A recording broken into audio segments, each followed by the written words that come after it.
कहानी सुनो में आपका स्वागत है। आज की कहानी है आपस में फूट, जिसे आचार्य विष्णु शर्मा ने लिखा था। यह पंचतंत्र का एक हिस्सा है। प्राचीन समय में एक विचित्र पक्षी रहता था। उसका धड़ एक ही था, परंतु सिर दो थे। नाम था उसका भारुण।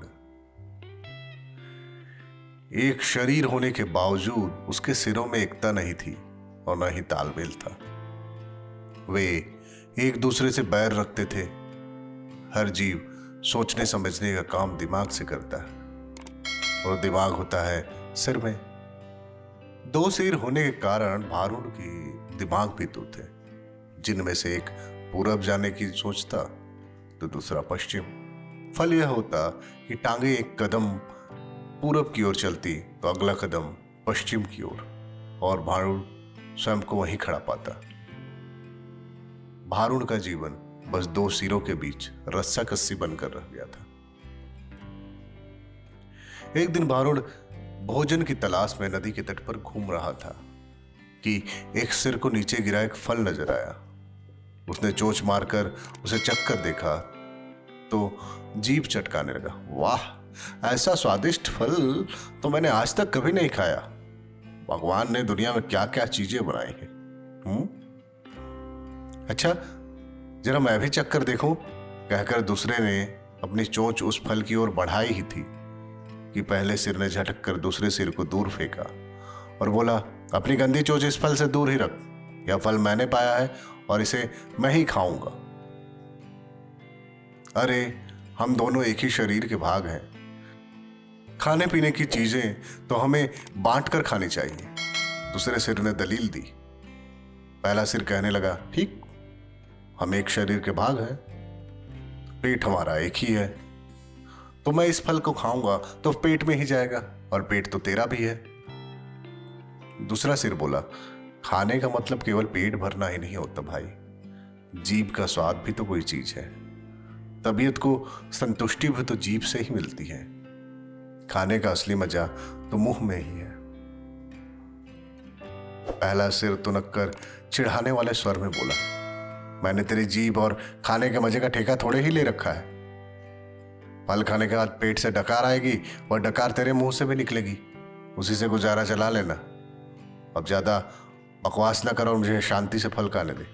ऐसा कहकर पहला सिर चटकारे ले लेकर फल खाने लगा। इस घटना के बाद दूसरे सिर ने बदला लेने की ठान ली और मौके की तलाश में रहने लगा। कुछ दिन बाद भारुण भोजन की तलाश में घूम रहा था कि दूसरे सिर की नजर एक फल पर पड़ी।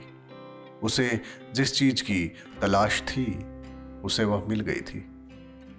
दूसरा सिर उस फल पर चोंच मारने जा ही रहा था कि पहले सिर ने चीख कर चेतावनी दी, अरे अरे, इस फल को मत खाना। क्या तुझे नहीं पता कि यह विषैला फल है? इसे खाने पर मृत्यु भी हो सकती है। दूसरा सिर हंसा। तू अपना काम कर चुपचाप, तुझे क्या लेना है मैं क्या खा रहा हूं? भूल गया उस दिन की बात जब तूने मुझे खाने नहीं दिया था?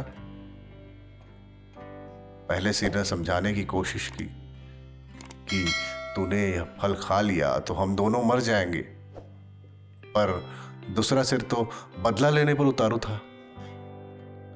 बोला, मैंने तेरे मरने जीने का ठेका थोड़े ही ले रखा है।